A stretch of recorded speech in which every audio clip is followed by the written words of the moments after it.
1-800-C-SPAN 98.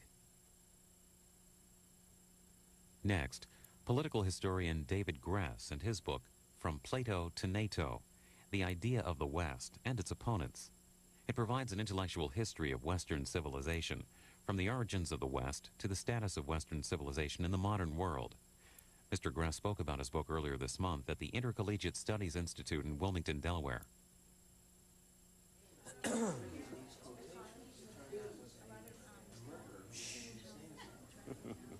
quiet.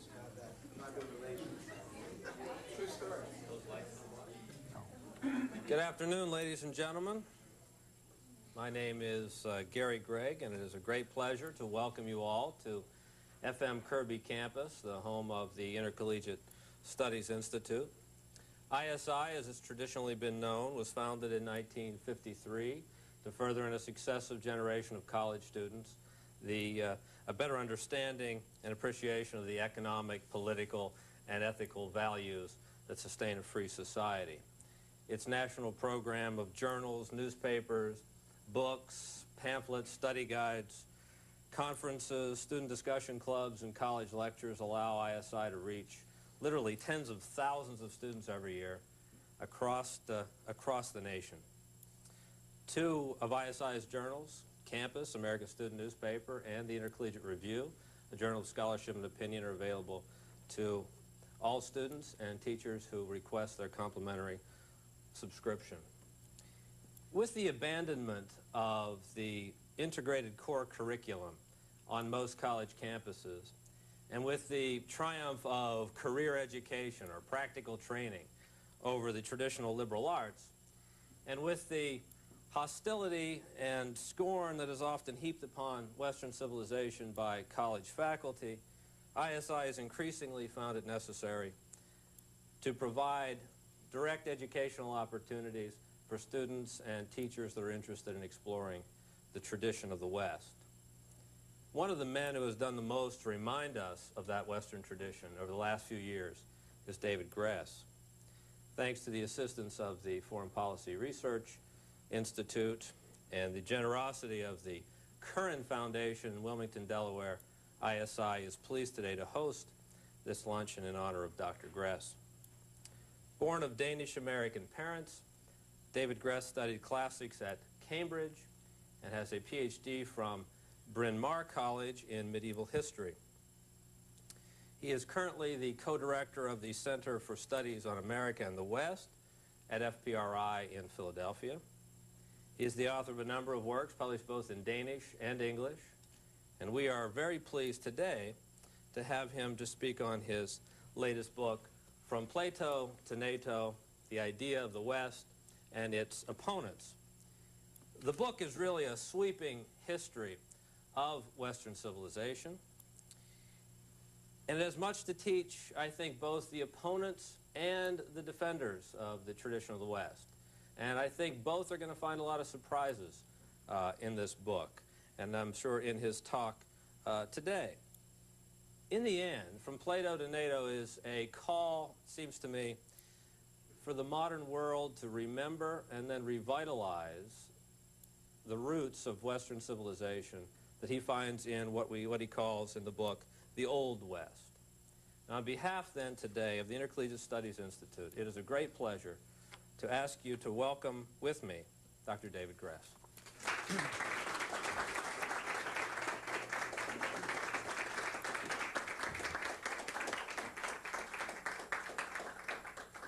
Thank you, Dr. Gregg. Thank you, ISI, for inviting me to this, in the best sense of the word, liberal institution. And I say that, of course, because as a Euro-American, as a mid-Atlantic person, I understand the word liberal to mean someone who is in favor of freedom and of expansion, of liberty, and of largeness of spirit, largeness of thought. The word liberal in this sense goes back to the Renaissance. Machiavelli, the 16th century, and his contemporaries used the word liberal to mean essentially magnanimous. A liberal person is someone who has a large and capacious and generous spirit. And I think that core meaning of the word has survived in what I consider to be the best political senses of the word, such as they are still honored here and there in the world, and not so much in the meaning which it acquired in America, which is a combination of extreme individualism and state power, which is a peculiar paradox of the modern world. But my book is not about liberalism as such, nor is it a history of American liberal thought. It is more a history of the idea of the West, which some people find very problematic, and others perhaps accept as something given without questioning or too closely its actual pedigree. And it is that pedigree that I'm going to talk a little bit about today. First, I want to tell you a curious paradox that I encountered when I was working on this book and on the question of the West in general. Now, as many of you here will know very well, the idea of the West has been much attacked in this country, in America, over the last 10, 20 years, especially, as we just heard from Dr. Gray, in the curricular debates, where the old-style core curriculum focusing on Western ideas and Western history has been eviscerated or indeed abolished entirely on the grounds that the West is too narrow a way in which to understand modern society.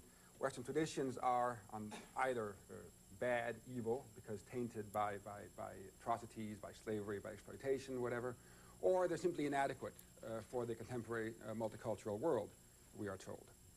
And so the West is sort of being pushed aside as something rather negative, indeed as a Eurocentric import, something which does not really suit modern America. We are told that the idea of the West may have been all very well at a certain time in American history, but in this contemporary era, it is certainly an idea whose time has long since gone. So it is an aspect of a bad European past to be got rid of. Well, if you go to Europe, you find sort of the opposite attitude prevailing, because in Europe, the West is often seen as a very bad American idea whose time has passed. And the logic of that position, which is less familiar, I think, is that the idea of the West was invented by Americans in the early 20th century to justify the old core curriculum. In other words, to these European thinkers, mostly on the right, but also on the left, the idea of the West was sort of an attempt to homogenize Western history on an American model, and then to export this model in the post-World War II era to Europe and to basically Americanize Europe. So to these writers, the idea of the West is a very bad American idea whose time has long since passed, whereas here it's often a bad European idea. So once I realized this, I said, well, this must be an interesting idea if these people disagree on where it began and what it means. So with that initial note, I will now give you some pointers as to how I think the West can be understood. Point number one has to do, in a way, with multiculturalism. I mean, we are told by many of the critics of the idea of the West that only in the most recent times, only indeed since 1968, that year of upheaval, has multiculturalism been understood as the way to go for a modern society, or modern America. And therefore, all that went before was dominated by a narrow, white, male-centered way of viewing things, which did not allow other voices to be heard. Well, this is actually a complete caricature, as anyone who studies history ideas will soon discover. For example, in 1992, debates broke out over the quincentenary of Columbus's first voyage to the New World. And as I'm sure many of you here will remember, we were given a whole range of reasons why this was the greatest disaster ever to befall the planet Earth, that Columbus sailed to the New World, bringing with him diseases, exploitation, and, in the words of a famous book title, The Conquest of Paradise. Well, of course, this idea of the crude, evil, civilized men taking over the good, gentle, environmentally correct natives is a classic of European thought. I mean, you go back and you find it scores and hundreds of times through the centuries since Columbus's own time.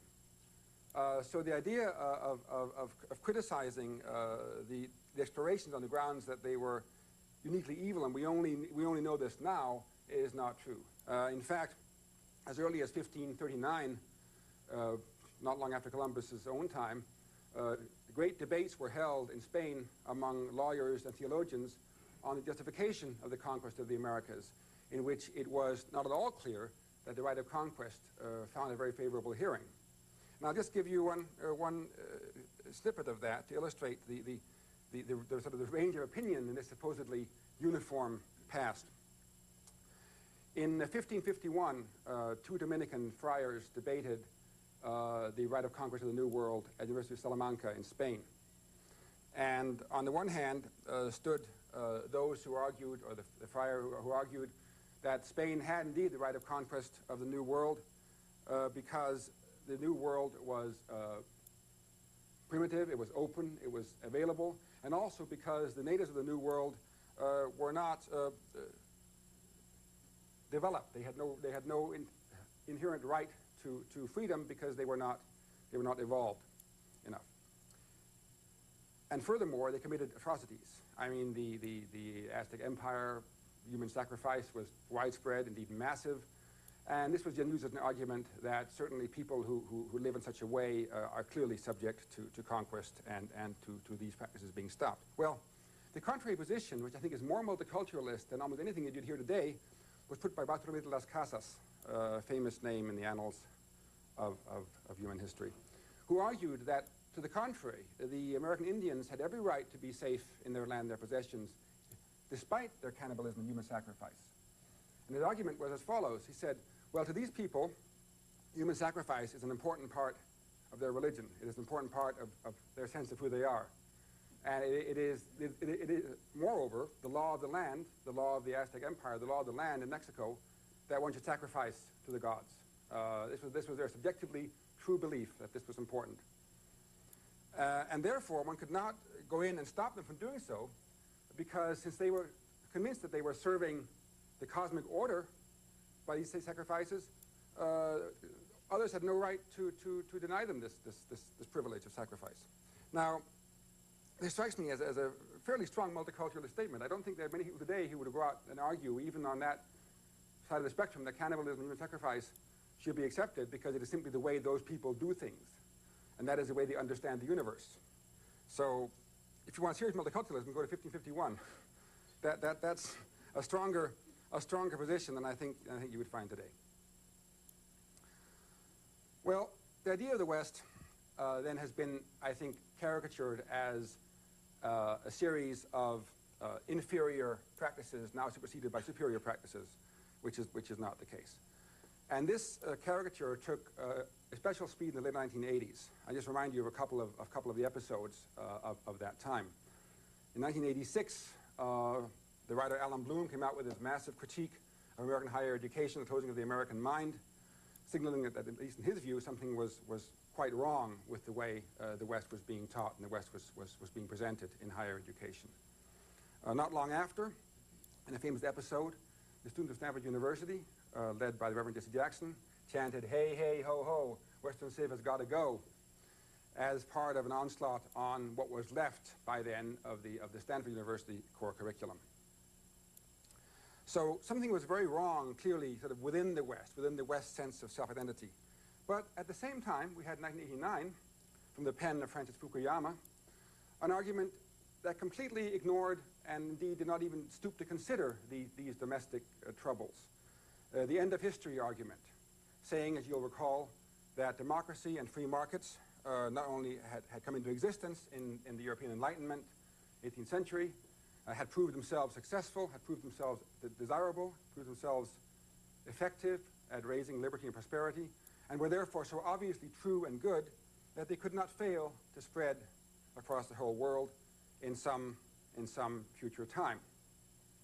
And you can go to Fukuyama's article and his book, came out a few years later, and look very carefully and find no mention of these, as I say, domestic troubles. To him, the West was absolutely in fine shape. It was not only healthy, it was flourishing, it was growing, and was indeed going to be universal across the globe. People have made a little fun of that thesis by pointing to such things as Bosnia and Central Africa, but I think the thesis actually is a strong one. I deal with it in my book. I don't agree with it completely, but of course Fukuyama is talking about centuries, not decades. And you can't prove him wrong because there is a brush war going on in the Balkans, but the whole thrust of history is what he's talking about, and that will only be clear long after we're all gone.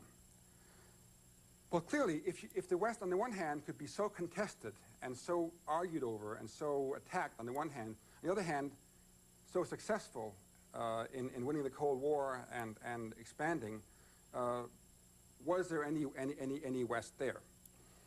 And to answer that, I decided to look at the sort of the history of ideas, but also the history of the debates over the ideas. And my sort of main finding, which I'll lay out here right now, is that history does not follow a straight arrow. And the problem with the old Western Civ core curriculum, if there was a problem with it, and in this circle I'm saying that, but I think there was a problem with it. One of the problems with it was that it took history as sort of a straight line determined course, starting with the classical Greeks and proceeding through stages of ever better ideas up to modern American democracy. And I think one of the reasons that the West has been so attacked is that it's very easy to attack that kind of straight line history because it's a very superficial and misleading form of history. History is not a straight line, it's a zigzag. And the results that we enjoy today, the freedom that we enjoy today, is the result not only of foresight and planning, though also of that, but also of accidents and blood and passion and unintended consequences. So my sort of bottom line conclusion, which I'll return to, but I'll give you now, is that the modern West is the result of a number of fortunate accidents combined with intense effort over many centuries. Now, the old Western Civ course,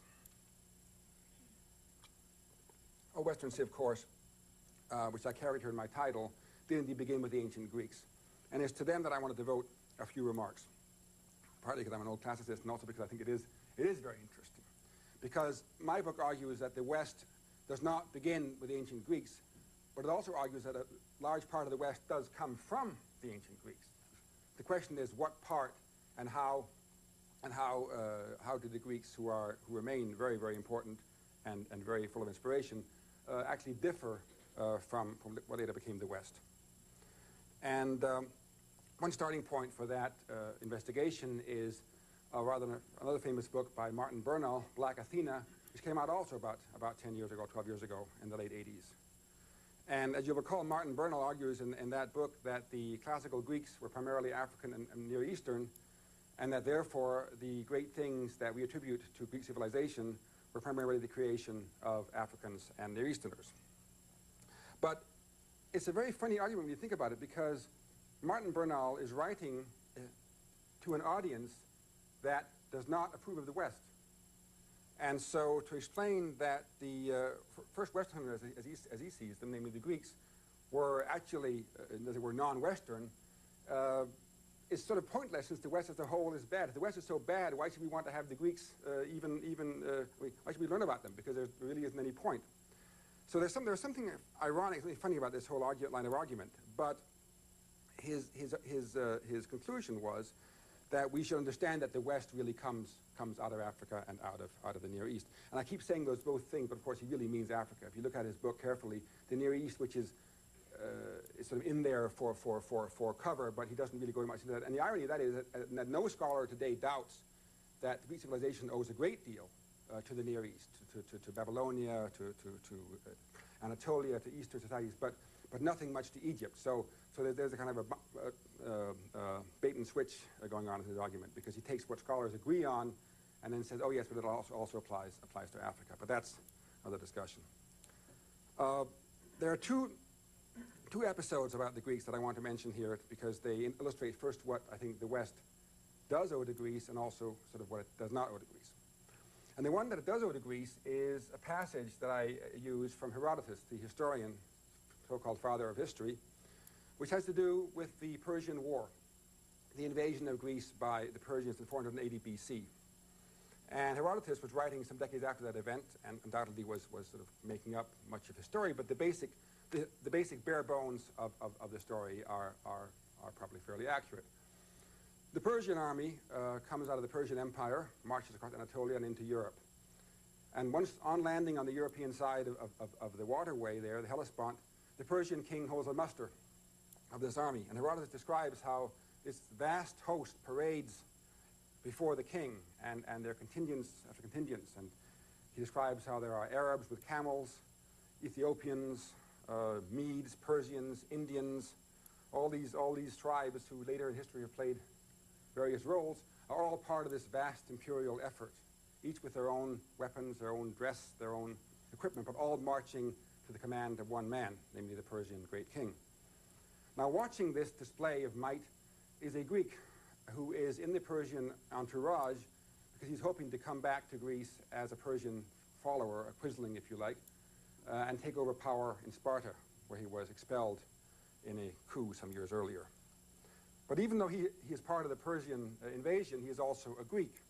And so the Persian king, after the muster, asks him, well, my friend, you've seen this tremendous army, and it seems obvious to me, as the Persian king, that, and I quote, not even if the Greeks and all those living in the West were gathered together, could they dare to oppose me, since they are not numerous enough. And the Greek answers, yes, this is very impressive, but I think you're wrong, O great king. Well, why am I wrong, says the great king. Well, the Greek says, you have to understand that in Greece, we are different from you in Persia, because even though you have many more people, our people actually fight better. And then the Persian king says that that's impossible because you're all free. We mean disorganized. To the Persian, the word free meant disorganized. You're not commanded by one man. You're disorganized. How can you possibly even fight me when you're so few and disorganized? Well, the answer is the Greeks will fight because even though they have no despot over them, they do have a law over them, and that law they fear more than the despot's men fear him. And that law says that they must remain in the ranks, in the front rank of the fighting, and win or die. So you stand there and you either win or you die. And this is very puzzling. So the Persian king says, well, how can these people be so stupid, basically? And the Greek says, well, because this law that they have that commands them to win or die comes out of their modest and frugal life, their environment. They are forced by nature to live in a poor country and therefore to learn to harbor the resources effectively and thereby to become virtuous. Now, this, I think, is very, very striking. Here you have an argument made 450 BC by Herodotus, which ties together environment, that is to say nature, and scarcity. Scarcity as the mother of invention, scarcity as what forced the society to be more effective in its resource use, both spiritual and material. So I say, well, here's something very important. Here's something which really has descended into the West, because there's one thing that runs through sort of observations of Western civilization until quite recently, is its two features. Its variation, its internal variation from region to region within Europe and later within North America. And secondly, its relative poverty. I was struck by the analogy of this comment in Herodotus with that of travelers of the 18th century, for example, who would go from Europe to India and China and would report back on the incredible opulence of the Eastern empires, how the leisured classes in China and India lived lives of unimaginable affluence by European standards. They just had incredible wealth, whereas in Europe, even the richest, even the kings and nobles, lived what by contrast seemed to be fairly frugal and fairly embarrassed lives, always scrounging for revenue and scrounging to make things last, always in debt, always behind. So if I would leave one point with you from this episode, it is that the idea of the West as effective resource use, not just economic, but also spiritual, that is something I think which does descend from at least that aspect of ancient Greek civilization. What does not descend to the West and the Greeks, and which I think comes in later, is the religious aspect. And I'll tell you another little story from ancient Greece to illustrate that quite dramatic difference. It has to do with the Trojan War, which is, of course, a legendary story, but legends also tell something about the societies that developed them. Agamemnon was the high king of all the Greeks, and he was commanded to go to Troy to avenge the rape of Helen, the most beautiful woman in the world, who was married to his brother Menelaus, king of Sparta. Now, this command to go to Troy to avenge the rape and bring back Helen was a divine command, not one that the king could shirk. If he did so, the gods would surely punish him, because it is the duty of a king to obey the divine commands and do what is right and honorable for his people. So there was no question that he had to go. He could not just leave it to somebody else, because then he would be hunted down and killed like a rat. Unfortunately, in order to get fair wind to sail to Troy with his fleet, he needed to make a sacrifice to the gods of the sea, who was very angry with him for another reason that I won't get into here. But this god was simply angry, and that's just the way it was in ancient Greece. If the god was angry, he was angry. There wasn't anything you could do about it. It was not necessarily your fault. It was just the way it was. And the god therefore demanded a very, very high sacrifice, named Agamemnon's own daughter, Iphigenia. And this was truly a cleft stick, because Agamemnon knew perfectly well that if he killed his daughter, he would also commit a capital crime and would die for that. So either he left the army, shirked his duty, saved his daughter, and was killed for that, or he killed his daughter and was killed for that. And he chooses the latter course, kills his daughter, the fleet sails to Troy, wins the war, but then of course he is killed when he returns as part of a family quarrel. Now, the point about this story is that to the ancient Greeks, responsibility and personal merit had no bearing on your fate or even whether the gods liked you or not. You could be the most virtuous person in the world, noble, upstanding, loyal to friends, and if the gods happened to take dislike to you, that was just too bad. Or you could be a scoundrel, and you could live a fortunate life with benefits and a happy old age because the gods favored you. There was no necessary relation between divine favor and personal merit or behavior. There might be, but again, there might not. The point being that the ancient Greek gods were creatures of caprice, subject to envy, anger, favoritism, dislikes and likes, just like mortals. Except being immortal, they never suffered the penalties of these emotions. Now this strikes me as seeing something rather different than the Western view of merit. We may understand that merit may not produce good fortune. Meritorious people can do badly and scoundrels can do well. But we do believe, even though we may or may not be Jewish or Christian, that there's some connection between divine favor and personal merit, that it is not completely disconnected. So it seems to me that for the West to come into being with this notion of merit and divine favor, something had to happen. And what happened, of course, was the rise of Christianity and its conquest of the Roman Empire, and hence its entering into the matrix of what became the West. And on this topic of the victory of Christianity, I think there's an important point to be made, which again addresses an issue that is very, very current, and that issue is feminism. I said before that multiculturalism can be found in 1551. Well, feminism can be found in the Roman Empire in the rise of Christianity, because the rise of Christianity was very much, you might say, a feminist movement, a feminist answer to some very harsh features of ancient society. Harsh features that many people who otherwise defend the ancients either gloss over or deny or say were not really very important. I'm referring here to abortion and infanticide. In ancient societies, it was accepted to expose unwanted children, unwanted being defined as whether the family could support them.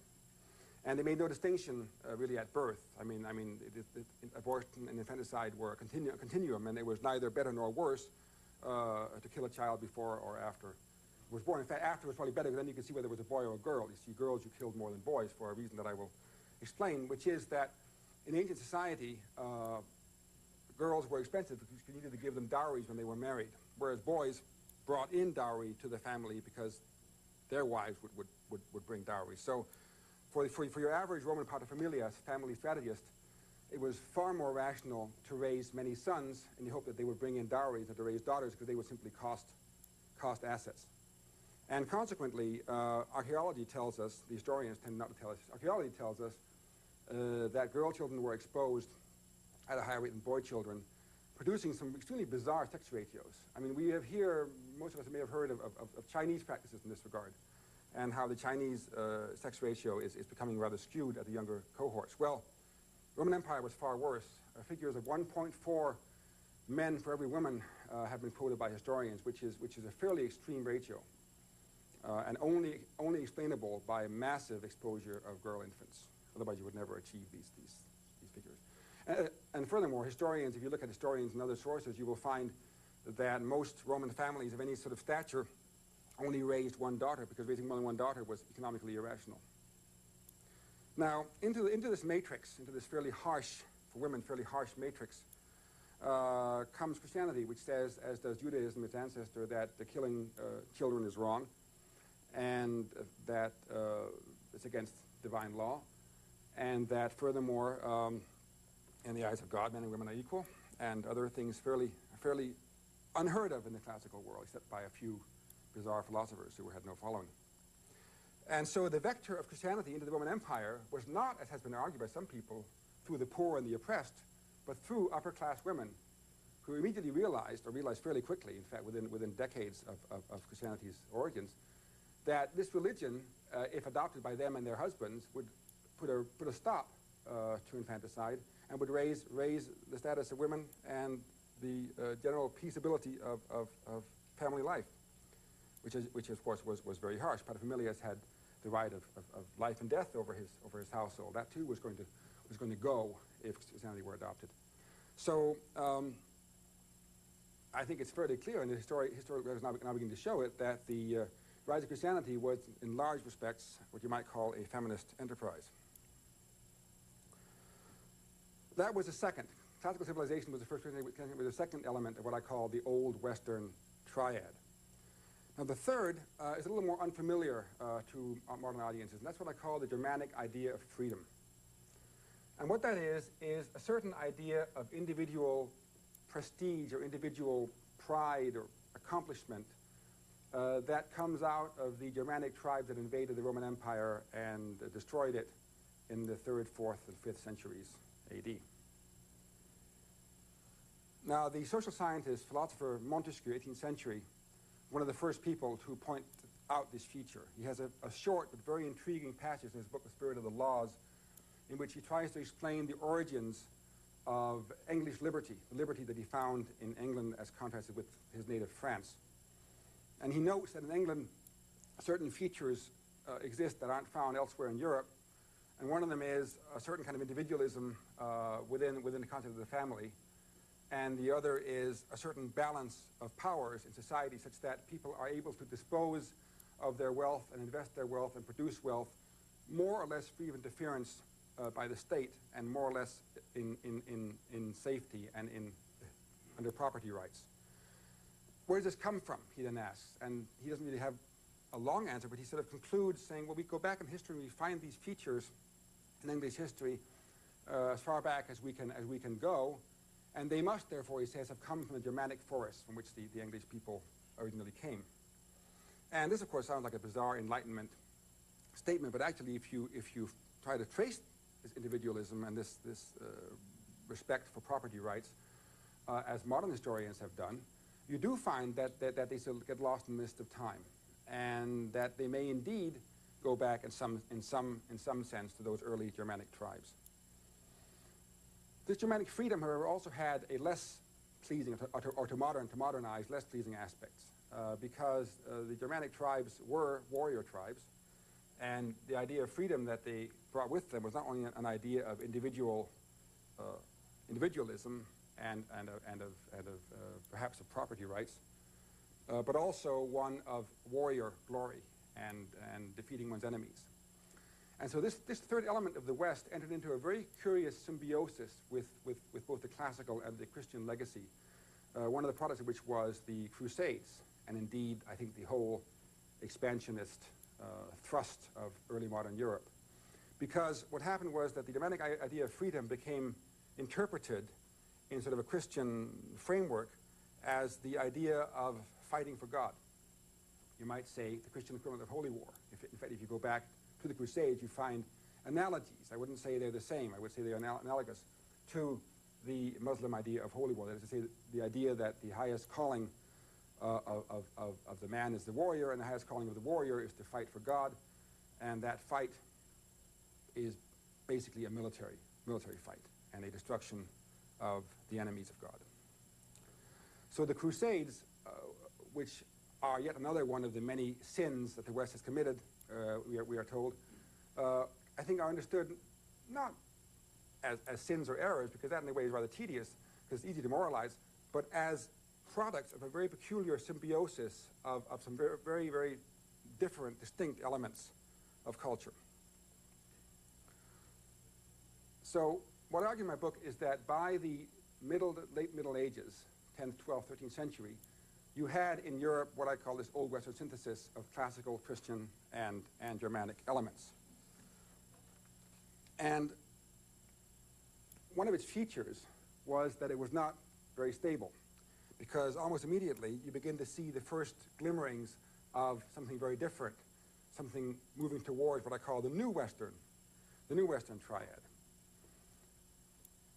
Again here, and this is my last point today, however, much of the contemporary debate exaggerates the split between the Old West and the New West. I mean, we're told that with the Enlightenment 18th century, all things became new, reason became the criterion and justification of all things, and democracy and capitalism took off and started their march to worldwide supremacy. I would much rather see the Enlightenment, and indeed all that comes after, as part of a historical continuum with roots deep in the Old West. Most Enlightenment thinkers were not pagan or anti-Christian. They just were opposed to what they saw as the arbitrary nature, the arbitrary functioning society of the Christian church. But they were not against religion as such. They just wanted to purify it and make it more defensible in rational terms. And likewise, democracy did not spring out of nowhere in 1776. It was a constant presence throughout Western history, sometimes a very faint presence, but sometimes a fairly prominent one, as in the late medieval city-states of northern Italy and Germany, which were not democracies in the modern sense of everyone having an equal right to vote, but which had a fairly broad range of representation and of attempts to mediate power through different groups, certainly forerunners of modern democracy. I mean, the idea that democracy is simply defined as that situation in which everyone has one vote and elects the government is of course, a very poor definition of democracy. It's a much richer term, and I think one that you can find traces of way back into Middle Ages. Finally, capitalism, which will be the third element of the modern triad. Again, something new did happen in Europe, but it didn't happen as late as the Enlightenment. The origins of modern human capitalism are medieval and go back to a very peculiar, very interesting time around 1300, when all of a sudden calculation and measurement and forecasting and risk analysis became possible and interesting for people. And the question that historians need to answer, which I can't answer because nobody can answer it yet, is why really at this particular juncture in time did the use of calculation to plan and program one's life and estimate outcomes become so widespread? Because capitalism, don't forget, has existed, I think, in almost any society you can name. Even in the Soviet Union, there were pockets of capitalism here and there. Ancient Mesopotamia, ancient China, ancient India, ancient America, all had merchants and traders. I mean, no society can function beyond the hunter-gatherer stage unless there are some people in there who trade and produce for pay. The difference in Europe is that capitalism became respectable. You see, in ancient Greece, for example, capitalism was very unrespectable. The man who had to work for hire was an unfree man. The man who had to produce goods for sale was a slave of his customers, and that was distinctly the mark of unfreedom.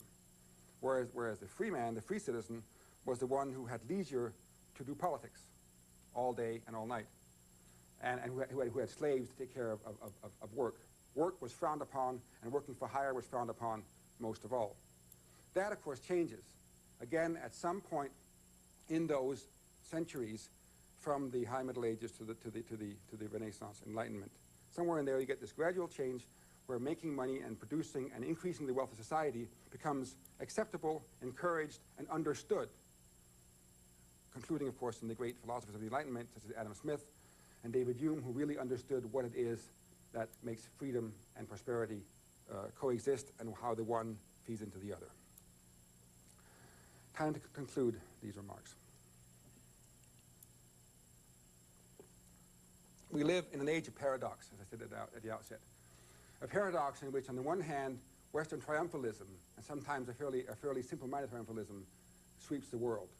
The West is so obviously good that it is bound to be victorious, and if you just impose a few simple changes in places like Russia and China, you will get a Western democratic system within a very short time. Contrast to that, the despondency and despair and confusion on our own campuses and the impossibility of getting a hearing for almost any reading of Western history because the only interest in those places is in condemnation. And if there's one thing that I've tried to do in this book and try to do in this talk and I'm trying to do in other things I'm doing is to say, well, yes, I mean, you're entitled to think that the West was rotten, but at least understand what it was, because condemnation and moralism are not historical attitudes. They are very contemporary, very parochial, and they reveal more about one's own prejudices than about the realities of history. The West was not what its enemies portray it as, a long history of bigotry and exploitation. It's always had this strong element of self-criticism, self-doubt, and even sort of self-flagellation in it. And what we see today, paradoxically, in the attacks on the West is a manifestation of a very Western tendency, which is to always find fault with oneself and assume that everybody else is innocent, virtuous, and or victims of our aggression. As I said before, in 1551, the Indians were the victims of the evil West. They still are today. But in all of that criticism of oneself, there's not always a willingness to look and say, well, what can we say about the West? And if you do that, I'm arguing, you then discover the very interesting fact that the West was not monolithic and that it is a product of unintended consequences and the zigzags of history and of equal amounts of blood, passion, virtue, and courage. Thank you.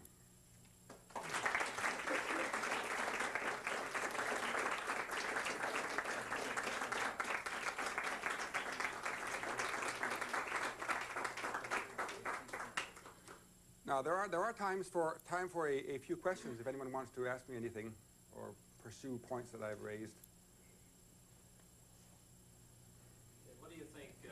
What's your reading of the future of the attacks on the West on campus? Do we have a future of the West coming back into favor and being understood, or is it hopeless? Well, I think it's a question of diplomacy here. My sense of things, both in America and in Europe, where we have fairly analogous types of culture war, is that the worst thing you can do is to come out and say, well, the West is a list of good qualities which you now need to hear about. The way to do it, I think, is to say, well, you know, yes, there are these attacks and these arguments. Well, let's look and see what actually is this West you're attacking? Was it really what you think it was? And just take some examples. The problem is even getting to that point, I know, because if you have a curricular structure which sort of prohibits even engaging with issues of history, then it's very hard. But the appeal has to be to education and information. Well, actually, two appeals. Information on the one hand, saying that, well, if you don't know what you're attacking, then your attacks, they're unserious attacks. Let's look at some of these episodes and histories that you are criticizing and find out what really was going on and what people actually at that time said about these questions, such as, for example, the exploitation and occupation of the Americas. And the second thing, I think, is to say that if the world really is multicultural, then it's more than ever necessary to know history and to know the history of the society which one's a part. One may not like that society. One may feel aggrieved by it, but at least once you know what it is, because otherwise one is really a vulnerable atom in the big wide world. And it is my position that the future of global politics is not going to be quite as harmonious as people like Fukuyama think. I mean, I think we are going to have a long period, maybe forever, of different cultures. And certain Western things are going to spread. I think capitalism is going to spread. I think science is going to spread. Communications are going to spread. They already are spreading. But behind that veneer of common technologies, we're still going to have some very, very different worldviews coexisting. And in that difference, not to know what the West was or is a great handicap, and also makes life very boring. I think the appeal is to diplomacy and to the idea. Education is better than not education. Information is better than not information. Yes. Here at ISI, we focus mostly on campus, and I wanted to ask your comment. A few years ago, we had a case in which the West was under attack at Yale University were a donor who donated $20 million to set up a program in Western civilization. His wishes were ignored by Yale. Just a few months ago, a case that has been virtually ignored in the media took place at Arizona State University, where a professor of drama was fired because he engaged in classical training and focused mostly on Shakespeare. And to make a long story short, the professor was asked first by the feminists to change the endings of the plays because they didn't like them, and they thought that Shakespeare was misogynist. And you know, in the end, he was found to be, quote, wedded to the classics, and his contract was terminated. I wanted to get a comment from you both on the significance of this and about both on the media side. Why would the media turn a blind eye? Is it that they are hostile to the West, or are they just ignorant? That's a very good question. I think the answer to the last part of it is that they are ignorant and they're uncomfortable. I mean, you have this again, this very curious dichotomy, doubleness going on, whereby everyone agrees, including the media, I think, on sort of the triumph of Western values and democracy is a good thing. And yet when it comes to actually taking up cases like that cut to the core of what the West is, then they shy away because it's not correct. They're afraid of being attacked for being white male chauvinist, whatever. It's a curious. I don't know how to solve that because you know, when people feel that they can't comment, they won't engage in it, it's very hard to get them to do so. Now that case, I guess, was reading about it in your library room, so I just had some idea what you're talking about. That simply is very sad. I mean, you are dealing here not just with a betrayal of academic freedom, but a betrayal of all that a university should be about, which is to expand and not contract horizons. I think the real tragedy of those places like that is that they de-educate. I mean, they narrow horizons rather than expand them, which is, as I said, a betrayal of their calling. They should be ashamed of themselves. But the only answer to that is simply, I think you have to either outweight them or found new institutions or just give up and go elsewhere, because that's very entrenched. And you come across that again and again. I agree that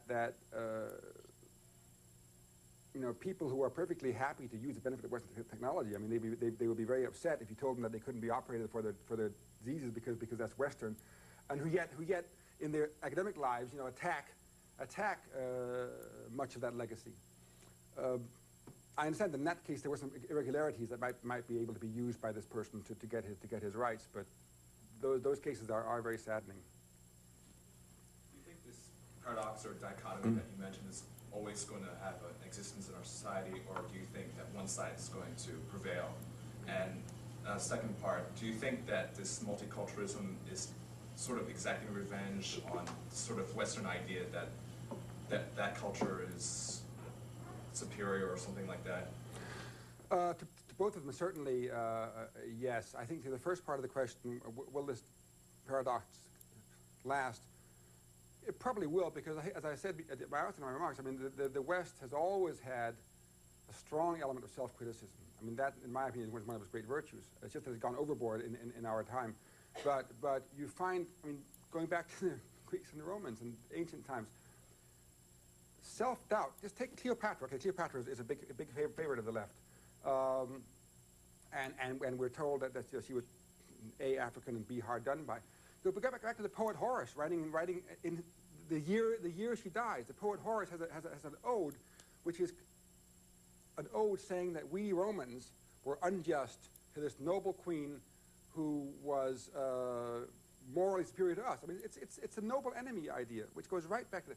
So that will coexist always. And I think actually bringing up that issue could be helpful some of the other ways. I mean, to show some of these people that this sort of internal attack on oneself has a long history, and you could do a whole chronology of that line of thinking and sort of to show them that there's more going on than meets the eye. Now, what was the second part? Was whether it would become. Do you think multiculturalism Right. is sort of exacting Revenge, yes. Oh, very much so. I think that's right. I think there is a tendency to think in those quarters that they're up against a monolithic, prejudiced front of sort of white male chauvinists that need to be overthrown and revised. Again, because they don't understand how pluralistic it really was. I mean, they paint a caricature of how one-sided things were, and that this must now be changed. So I think there's a lot of that going on, and if that is true, then you might expect it to have sort of a certain shelf life, because then the pendulum might start swinging back, which I think one is seeing signs of here and there. That's sort of my own hope, that it is a phenomenon of a certain generation, and that some kind of, I don't really want to say synthesis, but some kind of balance can be struck, at least some places. Because the argument, I mean, multiculturalism is on the table. You can't ignore it. It's there. You have to deal with it, and you have to sort of, what do they want? What do they mean by multiculturalism? And again, here I say what they mean and what they do are two different things, because they're not really multicultural. They don't really advocate introducing Aztec human sacrifice, or probably wouldn't allow it on sort of health grounds if it was proposed. So that they're actually, I think they actually have a double message here. Multiculturalism, yes, but we have to all, operate within a certain framework, which really is, right down to it, a very Western framework, i.e., democracy and freedom. So yeah, I would say yes to the last. It's a revenge thing, and it will probably burn itself out in the extreme sense, but will be there as an element for a very long time. I think there's one more. Yes, thank you. You seem mostly concerned with sort of exposing the the fallacies within anti-Western scholarship, or scholars who have obviously not taken a balanced view of the heritage of the West. But I was wondering what peculiar virtues of the West you think recommended to us other than other civilizations, and how we can use, what virtues peculiar to the West should we be defending, rather, in addition to pointing out that anti-Western scholarship is just bad scholarship?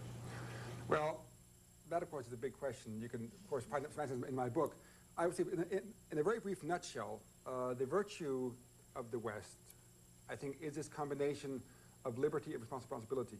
The idea, because there's a danger today among the Western sort of triumphalists. The liberty is easy to understand, and it means sort of individualism and rational self-interest. Well, that's just one little side of it. I mean, liberty in Western history has had a number of shadings of meaning, and what I find most interesting is the combination of individual liberty and self-expression with responsibility. In other words, the idea that the responsible person who's able to be responsible and altruistic and socially beneficial to his fellows is also the strong individual. It's not, as the left today says, strong individual is greedy and exploitative, and therefore we need to strengthen the state, as we now hear in Europe, that liberalism has gone too far, liberalism in the European sense has gone too far, we need to have more of a state power. It's a misconception, because it is not the strong individual as such that's a danger, but the excessive sort of atomized individual without a heritage, without a legacy, without understanding of the consequences of his actions. And the idea of the West has always tried to focus on this combination of these two things, sort of self-interest plus sort of altruism. The two are not dichotomous. They interrelate. I mean, you can read about this, of course, if you're religious, you can read about this in the Bible, which tells you that man is good and evil, depending. And these things really are right at the core. So I think that's sort of the nutshell of the idea of the West as I see it. And then, of course, the consequences of that, of that kind of behavior of individuals who are both have sense of self and also sense of obligation, is, of course, democracy and prosperity. That's where those things come from people acting like that. And the secret of of Western history is that you had, at certain junctures, some very fortunate combinations of events that made it possible for those kinds of people to sort of arise, and once they arose and became successful, to sort of, by their example, create a whole culture which tried to take whole societies in that direction, with of course, mixed success, as one would expect, given human nature, but still with a lot of success. And the danger now is, with all this de-education going on and undermining of curricula, and is to eviscerate that understanding and leave us with, I think, a very narrow notion of individualism as excessively self-centered individual, and with the state doing all the social caring. That's sort of the kind of de-Westernization, if you will, taken to an extreme.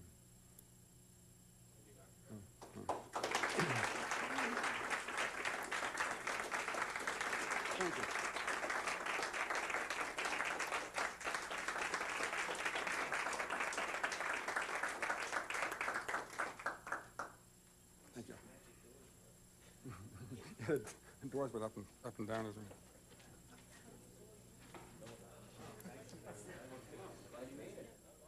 David Gress is the co-director of the Center for America and the West at the Foreign Policy Research Institute in Philadelphia. His book, From Plato to NATO, is published by the Free Press, a division of Simon & Schuster. You can learn more about the book on their website, simonsays.com.